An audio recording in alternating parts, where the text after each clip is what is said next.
After losing my wife, I wanted to stay close to my son. My daughter-in-law said, "We don't need your ghost energy." I stood in the hallway of the house I had helped my son buy 3 years ago, watching my daughter-in-law Leela drop my packed suitcase at the front door with a heavy thud that seemed to echo through every room. "We don't need your ghost energy in this house," she said, her voice sharp and cold like a blade I never saw coming. My son Daniel hovered near the kitchen doorway, his eyes fixed on the floor tiles we had installed together last summer, saying nothing while my world collapsed around me. The shirts were folded too stiffly, the socks stuffed into corners like I was something to be hidden away and forgotten, and all I could think about was how Alina would have handled this moment with grace I simply did not possess. I am Arthur Bennett, 72 years old, and I have always believed that love is proven through quiet acts of steadiness rather than grand gestures or emotional speeches. But standing there in that hallway, I realized my silence might have been my greatest flaw all along, because my inability to speak up for myself, to demand the respect I deserved, had brought me to this moment of complete humiliation.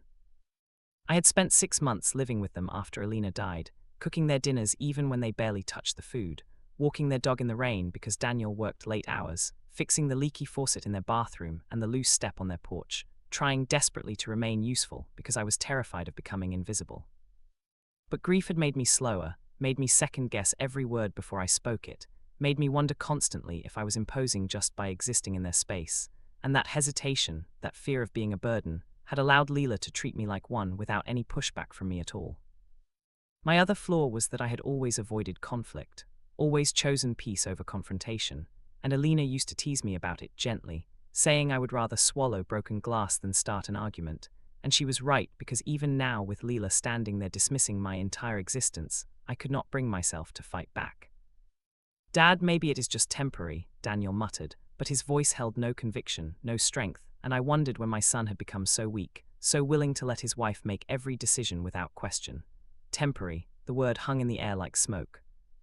I had buried Alina 6 months ago, after watching cancer consume her body piece by piece over 18 brutal months, and I thought the worst pain I would ever feel had already happened, but standing there being thrown out of my son's house like unwanted furniture taught me that grief has infinite layers and new ways to destroy you. "Daniel needs space to move forward," Leela said, crossing her arms over her chest in that defensive posture she always adopted when she wanted to end a conversation. "You keep him stuck in the past with all your sadness and your silence and your constant reminders of death." I wanted to scream at her that she knew nothing about grief, nothing about loss, nothing about what it meant to lose the person you had spent 47 years building a life with, but my damned conflict avoidance kicked in again, and I just stood there nodding like she was right, like I was the problem, like my grief was something shameful that needed to be hidden away.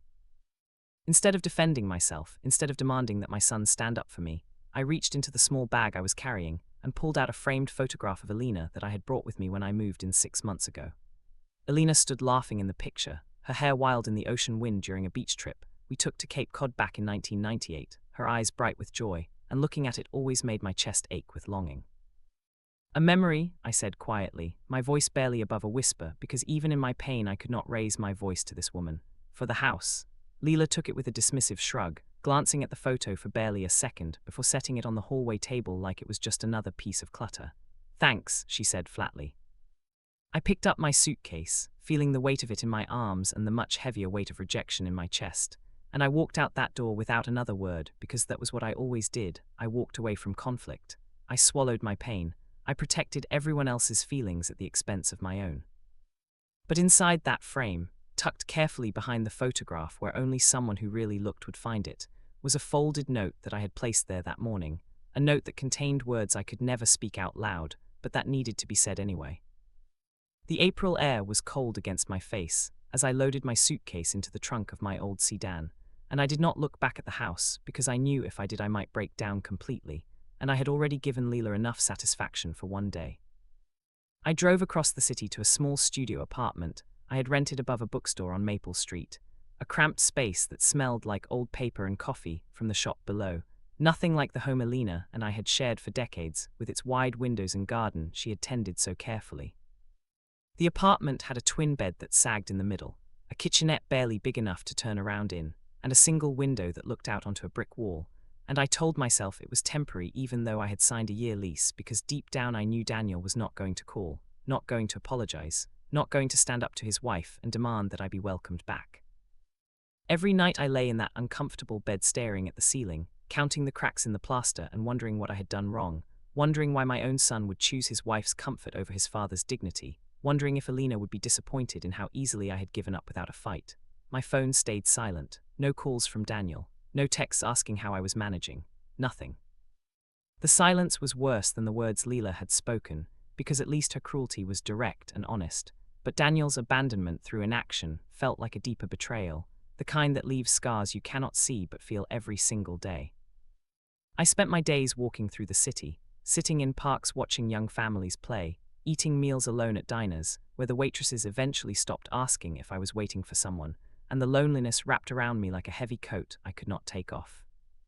But I was not just wallowing in self-pity during those weeks.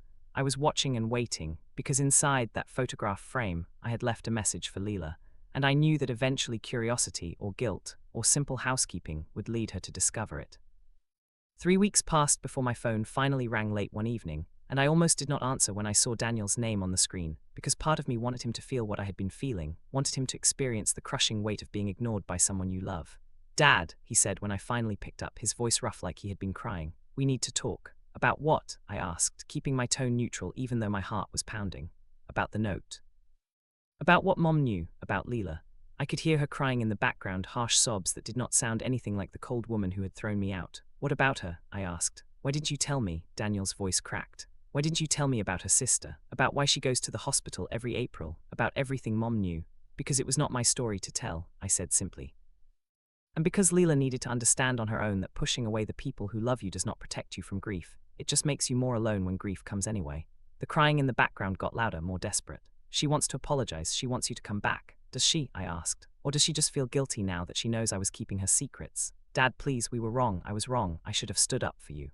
Daniel was crying now too. "I let her throw you out, and I did nothing, and I have hated myself every single day since." I closed my eyes, feeling tears burn behind my eyelids, because this was what I had wanted, was it not?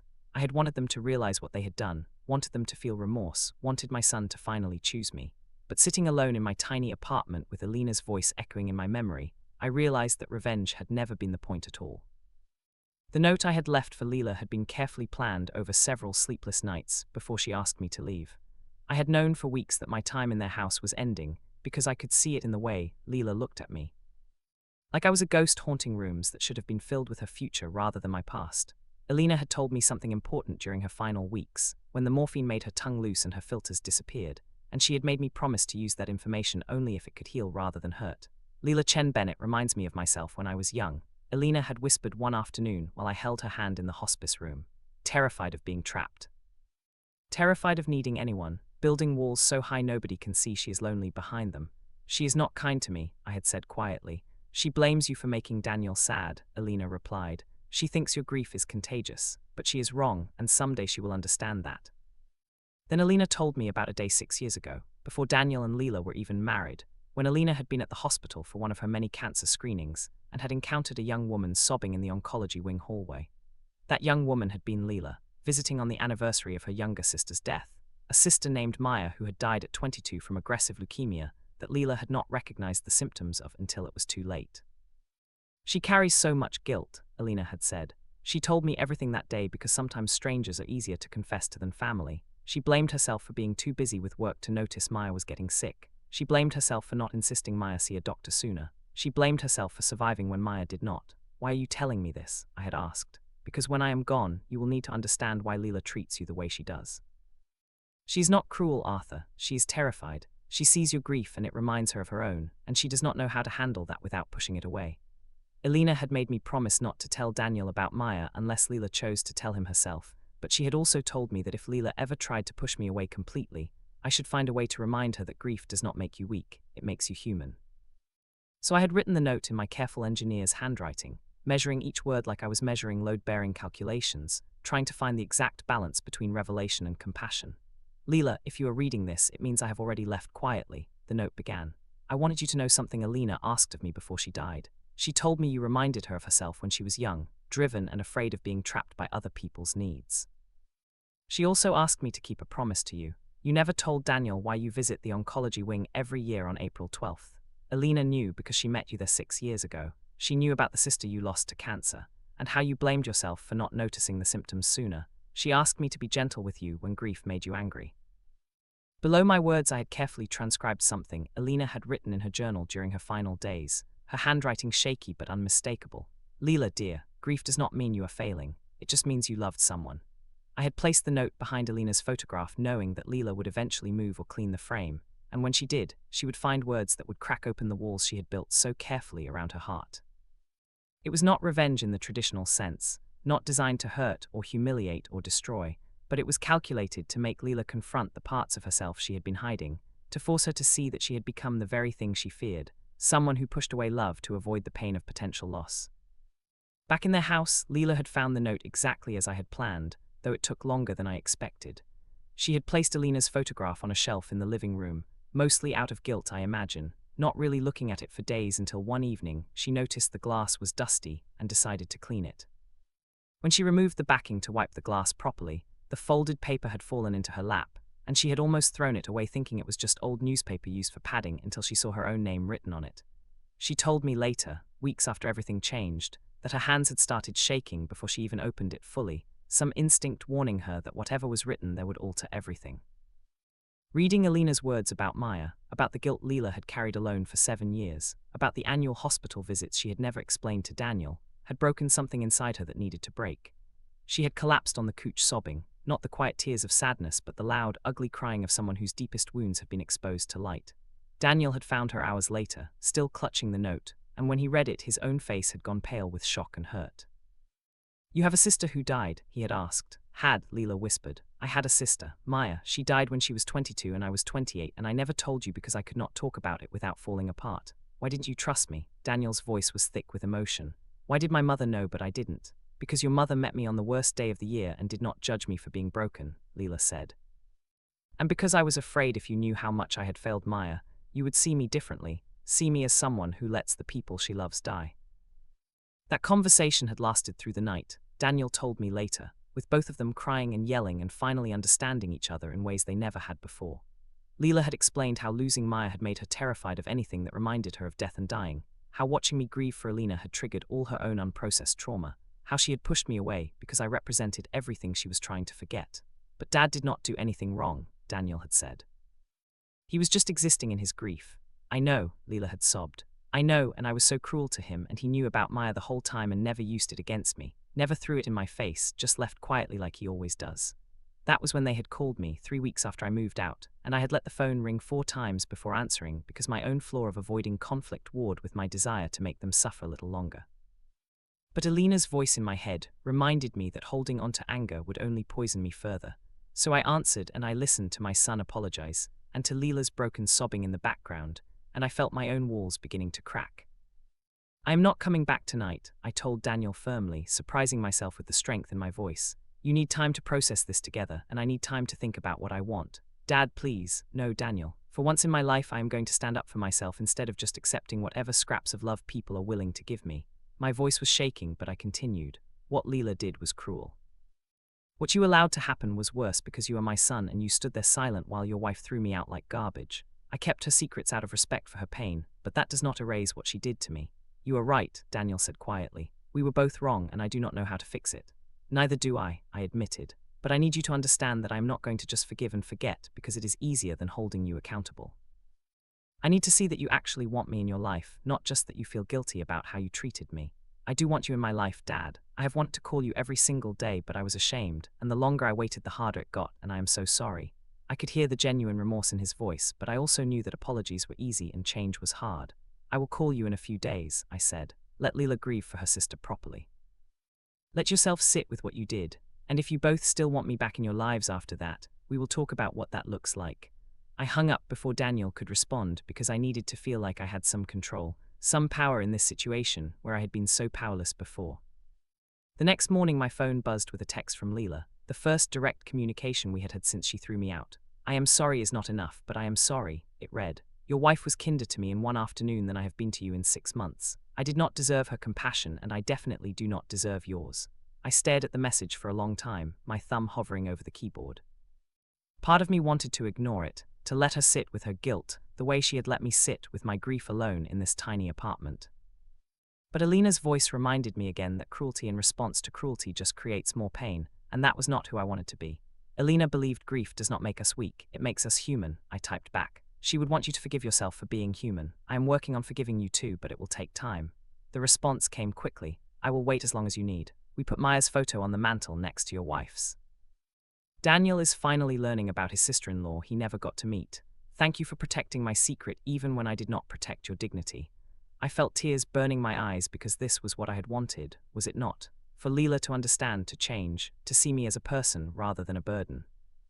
But sitting there alone in my apartment, I realized that getting what you want does not always feel the way you expect it to feel, because mixed in with the satisfaction was exhaustion and lingering hurt, and the knowledge that some wounds take years to fully heal. Over the next 2 weeks I received daily messages from both Daniel and Leela, not demanding that I return but sharing small pieces of their days, photos of meals they cooked, updates about the dog I used to walk, stories about Leela finally opening up about Maya and letting herself cry instead of hiding behind anger. Daniel sent me a long voice message one evening explaining how he had been afraid of my grief because it was so much bigger than anything he knew how to handle, and how he had let Leela make the decision to ask me to leave because it was easier than admitting he did not know how to help me. I thought giving you space meant I was being respectful of your process, he said, his voice cracking. But really I was just being a coward who did not want to sit with uncomfortable feelings. Mom would be ashamed of how I treated you. That message broke something loose in my chest because I realized Daniel was right. Alina would have been disappointed in him, but she also would have forgiven him because she understood that people make terrible decisions when they are scared and overwhelmed. I called him back immediately. Your mother would not be ashamed of you, I said when he answered. She would be disappointed in your choices, but she loved you too much for shame. And she would want you to learn from this and do better. I want to do better, Dad. I want to be the kind of son who shows up for you the way you always showed up for me. His voice was thick with tears. Then start now, I said simply. Come pick me up tomorrow morning. Let us have breakfast together, just the two of us, and talk about everything we should have talked about 6 months ago. That breakfast turned into 3 hours at a diner on the edge of town, both of us crying into our coffee while other patrons pretended not to notice. And for the first time since Alina died, I told Daniel exactly how angry I was at him. You let your wife throw me out without a fight, I said, my voice rising despite my usual conflict avoidance. You stood there like a coward while she packed my bags and called me a ghost, and you did not say one word in my defense. Do you have any idea how that felt? To realize my own son cared more about keeping peace with his wife than protecting his father's dignity? I know, Daniel whispered, tears streaming down his face. I know, Dad, and I hate myself for it. I do not want you to hate yourself, I said, surprised by the anger in my own voice, anger I had been suppressing for weeks. I want you to be better. I want you to be stronger.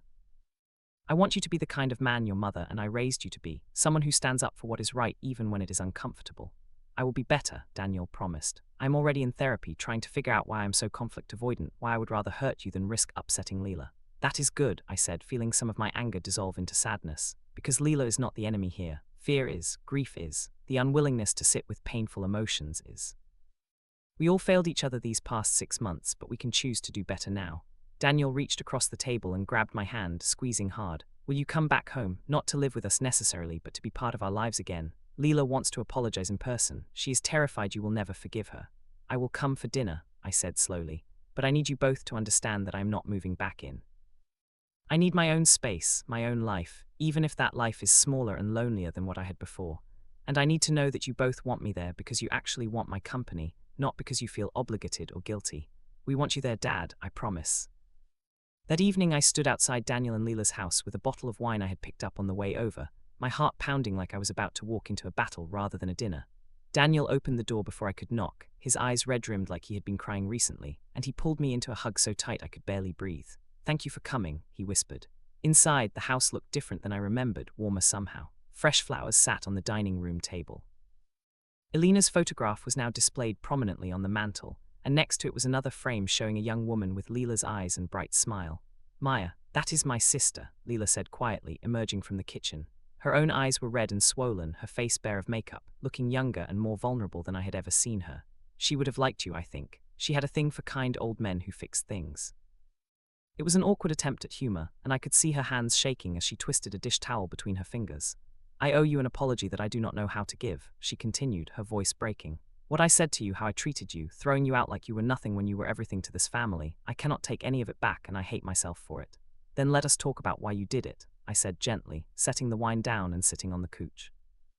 Let us be honest instead of just exchanging apologies that do not change anything.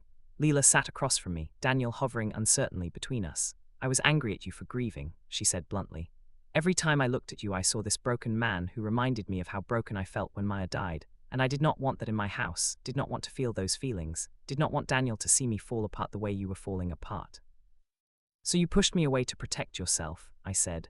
Yes, and I told myself it was for Daniel's sake, that you were holding him back, but really it was about me being too much of a coward to face my own pain.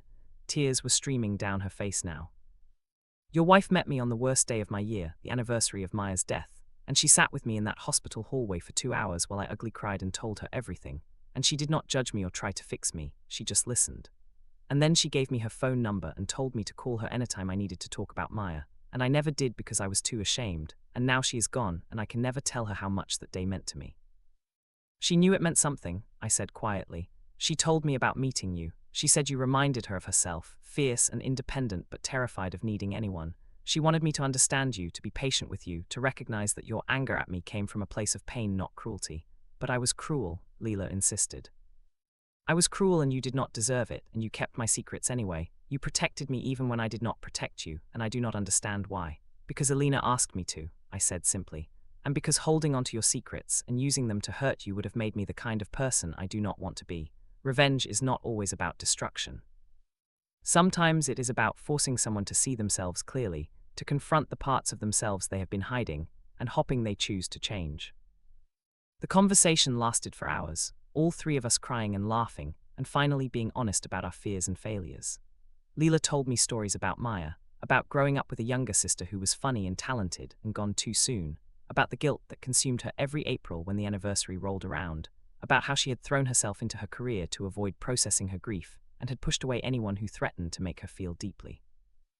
Daniel admitted that he had known something was wrong with Leela every April, but had been too afraid to push her to talk about it, and that same cowardice had let him stand silent while she threw me out. I thought I was being a good husband by letting her make decisions about our household, he said, but really I was just avoiding conflict like I always do, like I learned from watching you, Dad, that strung because it was true.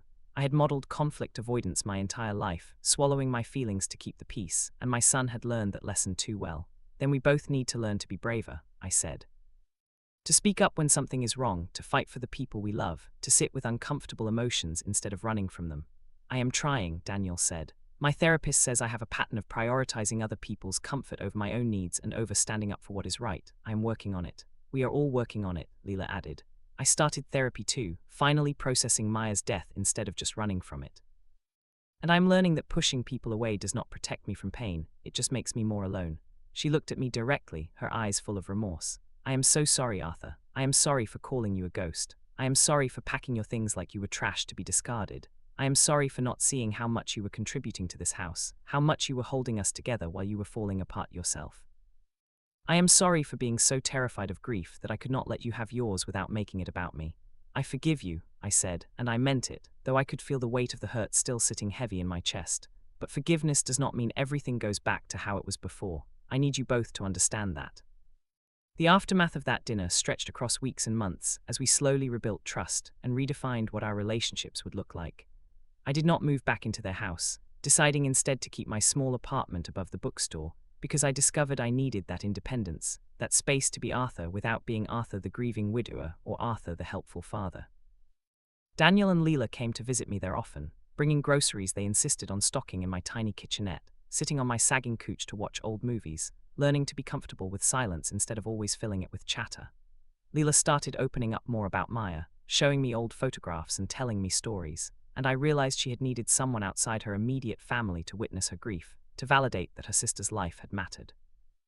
In turn, I talked more about Alina, about the life we had built and the hole her absence left, and having Daniel and Leela actually listen instead of looking uncomfortable made the grief feel less isolating. We established new traditions. Sunday dinners where we all cooked together, nobody allowed to hide in the kitchen, avoiding difficult conversations. Monthly visits to the cemetery where Alina and Maya were buried in different sections of the same memorial park. Weekly phone calls where we checked in not with surface-level updates, but with real honesty about our feelings. The real consequences of what Leela had done played out slowly over time. Her relationships with some of Daniel's extended family became strained when word spread about what she had said to me, though I tried to defend her by explaining that hurt people, and she was working on being better. She lost a close friend who heard the story and told her that throwing out a grieving widower was unforgivable regardless of personal trauma. She had to sit with the knowledge that she had become the kind of person who could be casually cruel to someone vulnerable, and that knowledge clearly haunted her. But she also changed in visible ways. She started volunteering at a grief support group at the hospital, the same oncology wing where Alina had met her years ago, helping newly bereaved family members navigate their loss. She reconnected with Maya's friends and started an annual memorial scholarship in her sister's name. She went to therapy twice a week and worked through the guilt and fear that had shaped so much of her adult life. Most importantly, she learned to sit with uncomfortable emotions instead of lashing out when they threatened to overwhelm her. Daniel changed too, becoming more willing to speak up when something bothered him, setting boundaries with Leela when she started slipping back into old controlling patterns, calling me regularly not because he felt obligated, but because he genuinely wanted to maintain our relationship. He learned that being a good husband did not mean always deferring to his wife, and being a good son meant showing up even when it was uncomfortable. As for me, I learned that my tendency to avoid conflict and swallow my feelings had created problems just as much as Leela's cruelty or Daniel's cowardice. I learned to speak up when something hurt me, to demand the respect I deserved, to not accept crumbs of love when I was worthy of the whole meal. I learned that revenge did not have to be about destruction, that sometimes the best revenge is simply refusing to let someone's cruelty change who you are fundamentally, while also holding them accountable for their actions. Alina's note to Leela had been my weapon, carefully deployed not to wound, but to illuminate, and watching Leela grapple with the truth about herself had been satisfying in ways I had not expected. But the real satisfaction came months later, when Leela looked me in the eye during a Sunday dinner and said, "Thank you for not giving up on me even when I gave you every reason to." That moment felt like victory, not because she had suffered, but because she had grown. 1 year after she threw me out, Leela asked if she could take me to lunch, just the two of us without Daniel as a buffer. We sat in a small cafe downtown, the same one where Alina and I used to have breakfast on Saturday mornings, and Leela pulled out a small box. "I want to show you something," she said nervously. Inside was a bracelet that had belonged to Maya, simple silver with a small charm in the shape of a butterfly. "Maya wore this every day from the time she was 16 until she died," Leela explained. "I have kept it in a drawer for 7 years because looking at it hurt too much. But yesterday I put it on, and I wore it all day, and I cried but I also smiled remembering her, and I realized that was because of you." "Because of me?" I asked, confused. "Because you showed me that loving someone and losing them does not mean you have to hide every reminder of them.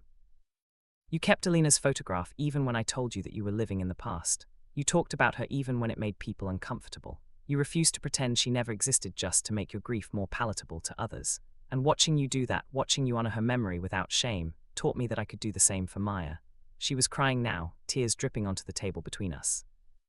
"I spent 7 years trying to forget Maya because remembering hurt too much. But forgetting hurt worse, and I did not realize that until I saw you refusing to forget Alina. So thank you for being strong enough to grieve openly. Thank you for protecting my secrets when you could have used them against me.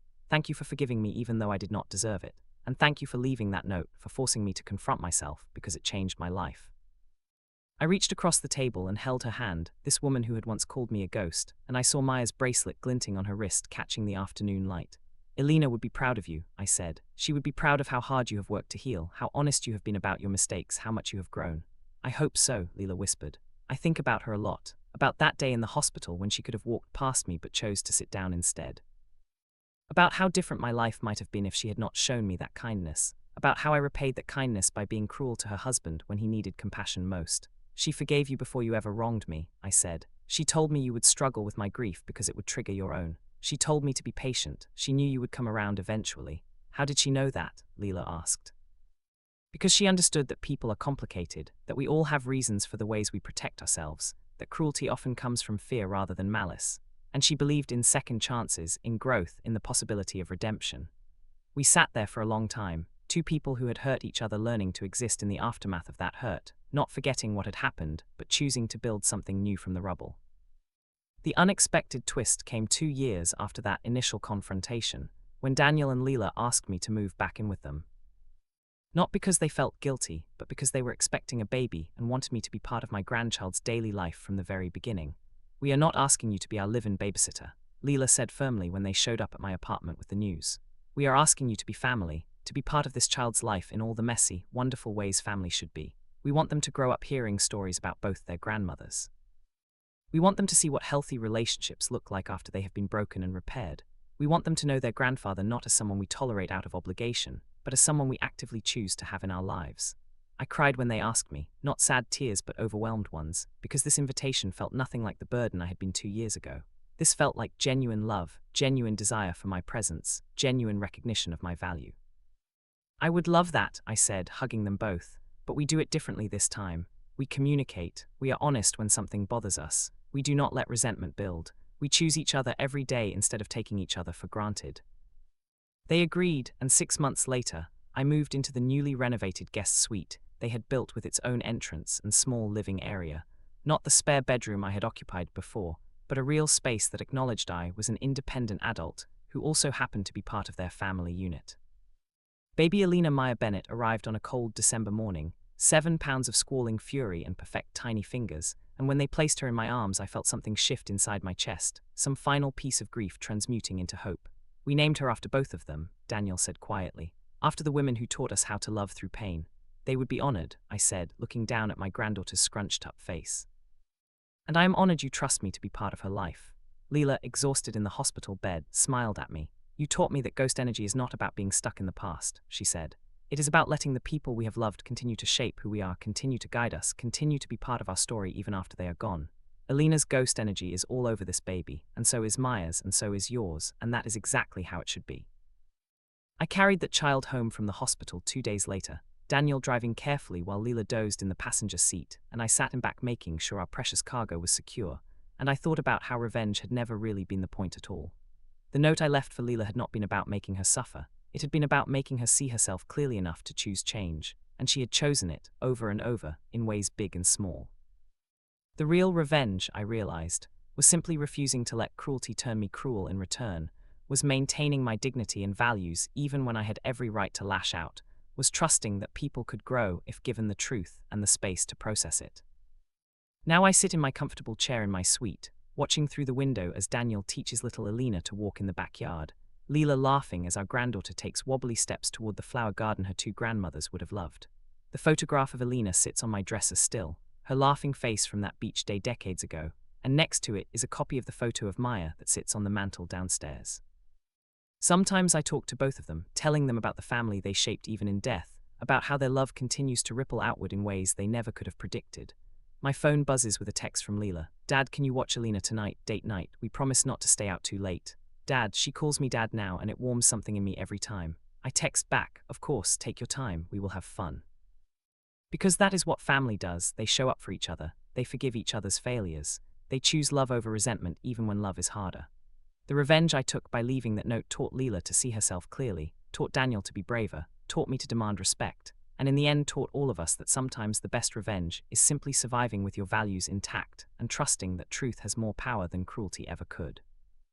Alina would say I did well, I think, would approve of how I handled being thrown out by refusing to be destroyed by it, by planting seeds of truth instead of weapons of destruction, by believing in the possibility of redemption even when I had every reason not to.